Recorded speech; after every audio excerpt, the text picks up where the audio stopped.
Mes téléspectateurs, bonjour. Miles Chibangou, journaliste d'investigation. Aujourd'hui, je vous emmène sur un terrain loin du pays où nous sommes justement en mission d'investigation et nous parlerons des mines. Mon invité d'aujourd'hui, vous le connaissez certainement. Pour ceux qui ne le connaissent pas, je l'ai déjà reçu une fois dans mon émission. Il s'agit de Maître Loukoussa, à qui je vais dire bonjour.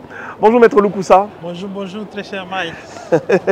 Maître, celui dont on dit le disparu, celui que tout le monde recherche, qu'il ne trouve pas. Moi, j'ai eu la chance de vous avoir, de vous rencontrer, après évidemment plusieurs mois. Nous allons nous entretenir avec Maître Loukoussa aujourd'hui sur un sujet, non, sur des sujets très très importants qui concernent la République démocratique du Congo, mais aussi nos mines. Bonjour Maître. Bonjour, bonjour, très cher. À tout de suite.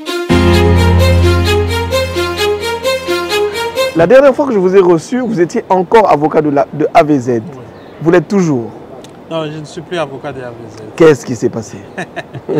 le dossier de AVZ, c'est la belle histoire de votre vie. Non seulement de ma vie, mais j'ai expérimenté ce qu'on dit que ce pays est abondamment béni. Il s'agit d'un projet vers le territoire de Manono. Déjà à l'époque des géomines, on y trouvait de manganèse. Et ce manganèse, déjà dans les dernières études de Tervuren montraient qu'il y avait la présence de lithium.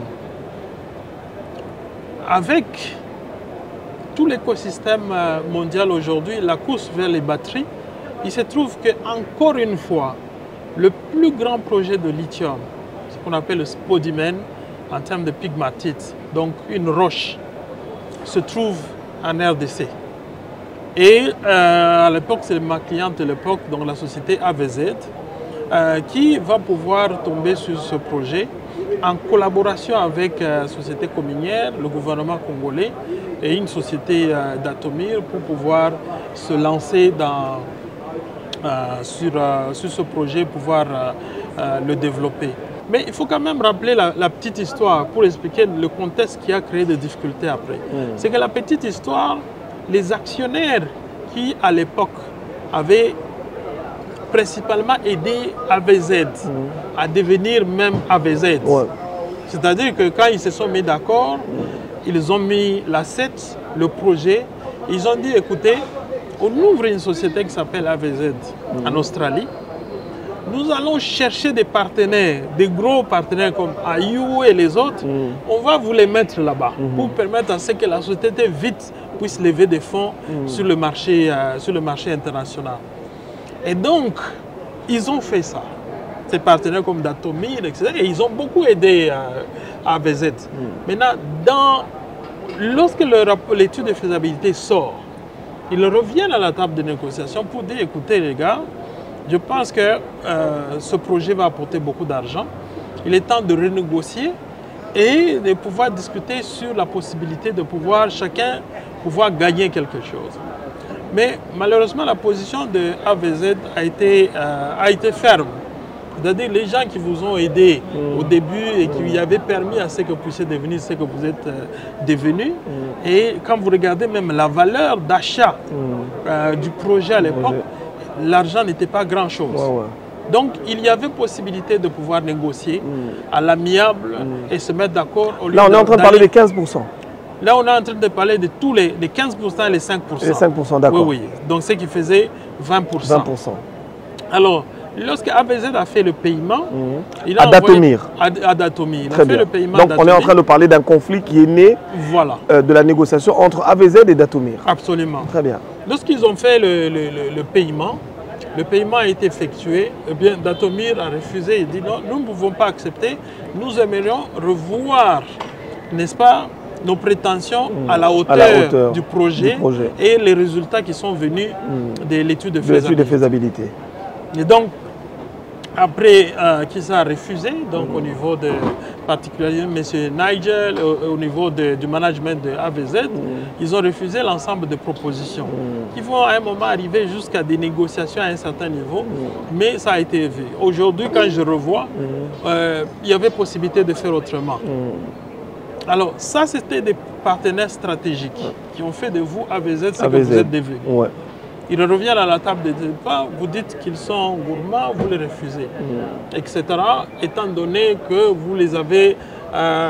donc, ils ont acheté presque pour des cacahuètes le projet de lithium de Manon.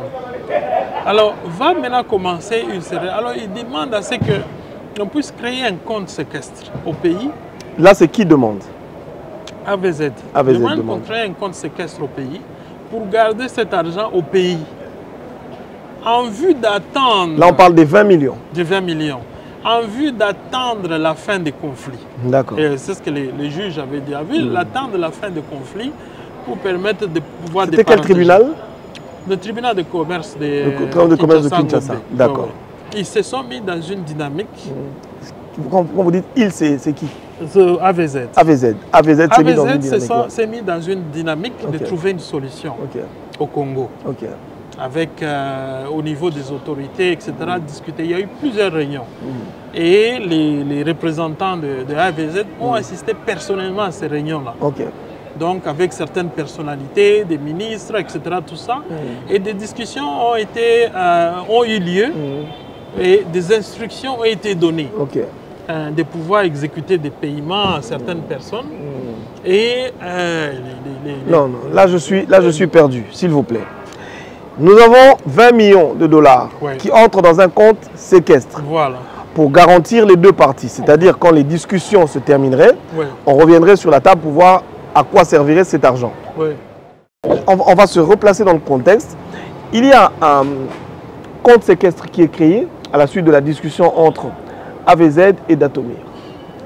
Ce compte est créé dans le but de laisser passer les discussions et de revenir après pour voir qu'est-ce qui serait fait de l'argent. Et vous étiez en train de nous dire qu'il y aurait des personnes ou des autorités qui auraient donné l'ordre ou l'instruction à ce que l'argent soit prélevé du compte séquestre pour payer certaines personnes. Nous sommes d'accord? Nous sommes d'accord. Ok. Quand vous parlez des autorités, je voudrais comprendre, est-ce que ce sont des autorités politiques ou ce sont des hommes d'affaires? Parce qu'ici on parle de Datomir et de AVZ. Est-ce que ce sont les autorités de AVZ? Est-ce que ce sont les autorités de Datomir? Qui a donné l'instruction, qui a donné l'ordre de ponctionner cet argent? L'équipe, il faut bien expliquer en détail. AVZ, c'est une société qui est cotée en bourse. Étant une société qui est cotée en bourse, au niveau international, c'est très regardant. Donc, ça n'a pas les opportunités de régler des problèmes au pays comme ça se trouve, sont extrêmement stricts. Donc, ce qui veut dire que des instructions avaient été données au niveau de l'équipe managériale de AVZ pour pouvoir faire des paiements. Et ces paiements étaient effectués dans l'espoir que bientôt on va obtenir la licence, on va les faire les fonds. Donc, si la licence avait été obtenue, aujourd'hui, personne n'allait rien savoir au sujet. Il a envenimé ces relations. On dit de l'équipe managériale très imbue de leur-même, ils n'ont pas ouvert les portes à des négociations bien précises. Ils étaient catégoriques dès le début sur tout l'ensemble des choses. Mais il s'agit quand même du seul et du premier projet de lithium de la RDC. Donc, il y avait possibilité de pouvoir ouvrir parce qu'on avait créé une multiplicité de sociétés. Et vous pouvez vous imaginer une multiplicité de sociétés, donc Nyuki, Majibora, Datcom, etc. Et toutes ces sociétés-là n'avaient qu'une seule personne comme DG, M. Niger. Ok.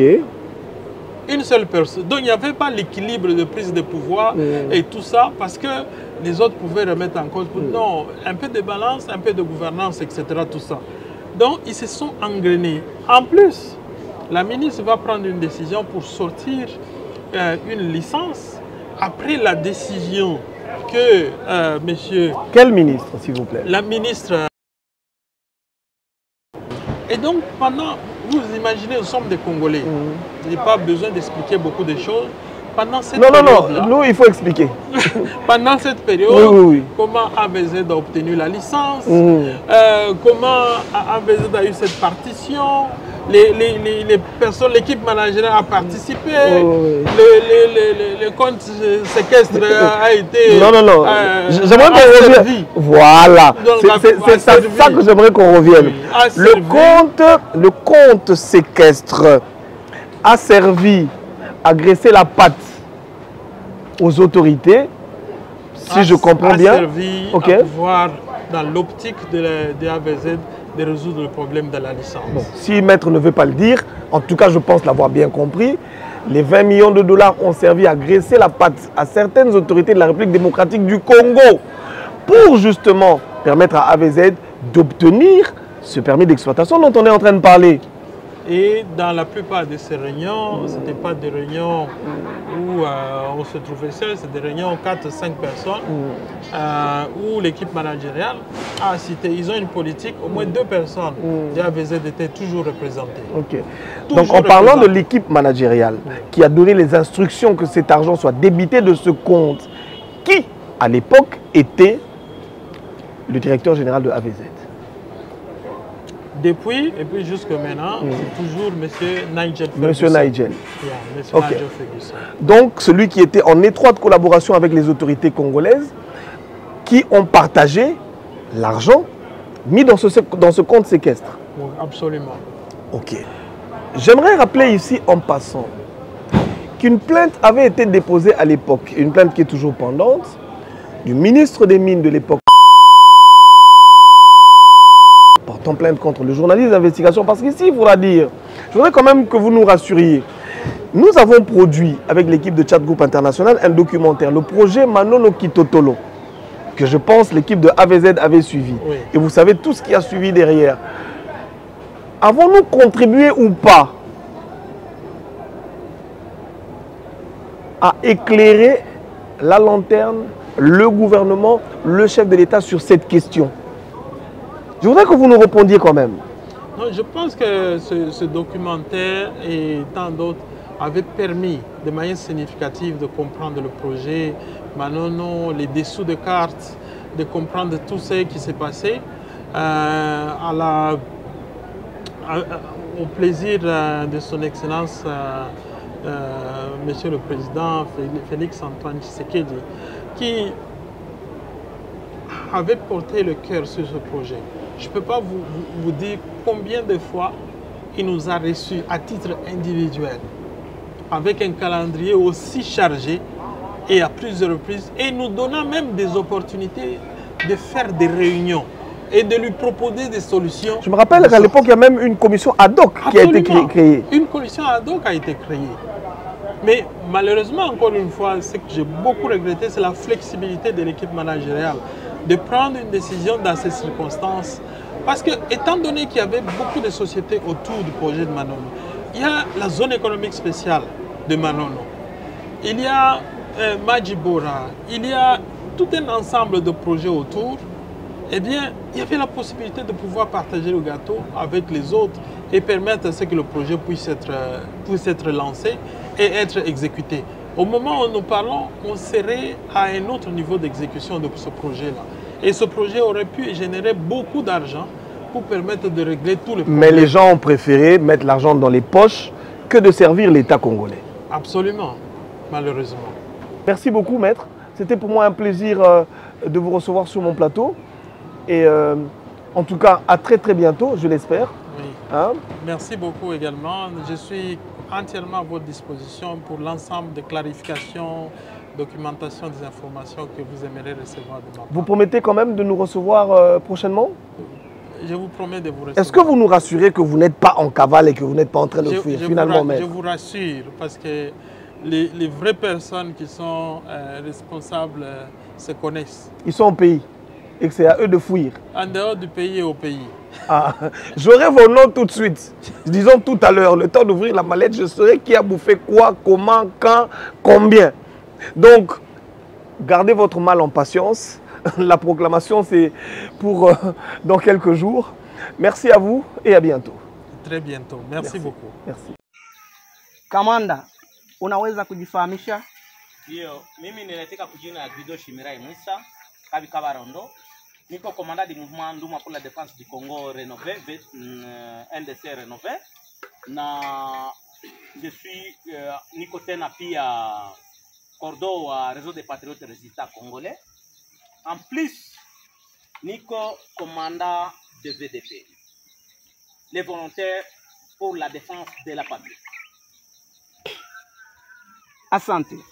Tangu mulipoanza kupigana na huyu adui, kwa leo imefanya miaka. Asante sana. Huyu adui depuis agression za kutoka Rwanda na M23 kuingia Mkongo, tumepigana nao na nous sommes en train de barrer la route. Tunazuia huyu adui asiingie, na kama tuko tunamzuia juu ni agression natoka Rwanda kuingia mu nchi yetu. Mpaka sasa walisema M23 walisema kama itakamata Kongo mu 3 mois. Mesaye muangalie, tunafaa kumiaka na zaidi. Ni kusema kama les volontaires pour la défense de la patrie, les FARDC, iko na nguvu, na nguvu inatokana na président de la République. C'est pourquoi ni kusema kama Banyarwanda RDF haikuwa Banyarwanda wote. RDF ambayo inatumiwa na Kagame haitaweza kumiliki kijamhuri ya kidemokrasia ya Kongo. Tumaini gani unaweza kutuambia? Kwa sababu tumepata habari kwamba mji wa Goma umedhibitika kota fulani na huyo adui. Unatupa tumaini gani kamanda? Hiyo adui ameingia ku mji wa Goma, adui akamate mji wa Goma.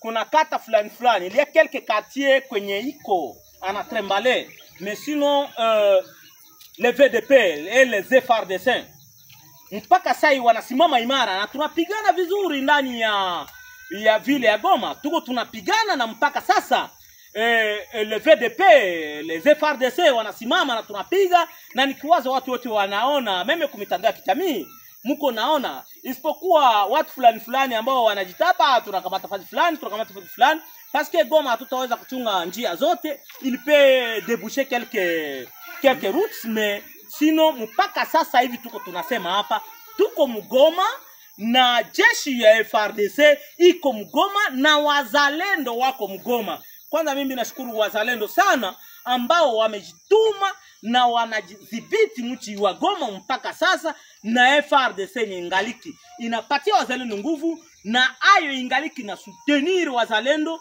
na ingaliki ina soutenir population congolaise na kuchunga mipaka ya nchi yao na kuchunga mipaka ya nchi yetu. So vile mimi napasha weza kusema, na mipaka ya nchi yetu yote wanaichunga, ni kusema kama FARDC yetu ina nguvu na wazalendo wana nguvu. Asante kamanda. Ujumbe gani unayo kwa ajili ya rais wetu wa Jamhuri wa Kidemokrasia ya Kongo, kwa government yetu ya Kongo, kwa FARDC yetu, pia kwa wazalendo na kwa taifa la Kongo nzima? Ujumbe ambao unanielezea juu ya president de la Republique, enye ninapasha omba kwa president de la Republique, so vile alitoka kusema nikisema mwanaume anageuka mkitanda, ameageuka kumasemi. Nikisema kama president de la Republique ile déterminé kusema hata négocier na agresseur, hata négocier na Rwanda, na kama sasa tunajipatia nguvu na tunashitoa kwa juhudi na shujaa hata kwa bei ya damu yetu juu ya kupigania raia na mipaka yetu ya nchi. Nikisema kama president de la Republique anasema hata négocier na agresseur, na c'est pourquoi nimependelea kusema yenye ninaomba kwa rais wa nchi, nikisema kauli yake amesema imetupatia nguvu, inapatia raia nguvu, na wakati anasema niko nakutana raia anatikisika, wakati amesema kama hata negotier na agresseur na hata negotier na Rwanda, so vile Paul Kagame hata negotier naye na government yake, isipokuwa kama wanataka kurudia kwao watarudia, parce que si hatuna vita na Rwanda, mais isipokuwa bale wanatoka Rwanda kukia kwetu tunapasha kuwapiga na kuwatosha nje. Message nimependelea kusema juu ya FARDC. FARDC na wafurahia sana parce qu'ils sont des militaires bien déterminés d'ailleurs, na ni watu wenye wamejitoa kwa juhudi na ushujaa kwa bei ya damu. Yani kusema walikamata kwa bendera kweli. Ni kusema bendera yetu ya nchi ingaliki inapepea FRDC eloko ya makasi.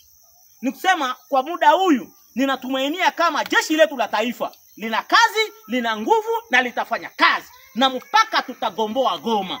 Na VDP ni kusema wangaliki wanashikamana na jeshi letu la taifa kwa mpaka saa hii. Daire mimi na remercier watu yote wenye biko saa Mgoma parce que VDP yote ko Mgoma, bote walikuwa safi, bote biko Mgoma na vita ingaliki. Nous sommes au début du commencement, tungaliki kumwanzo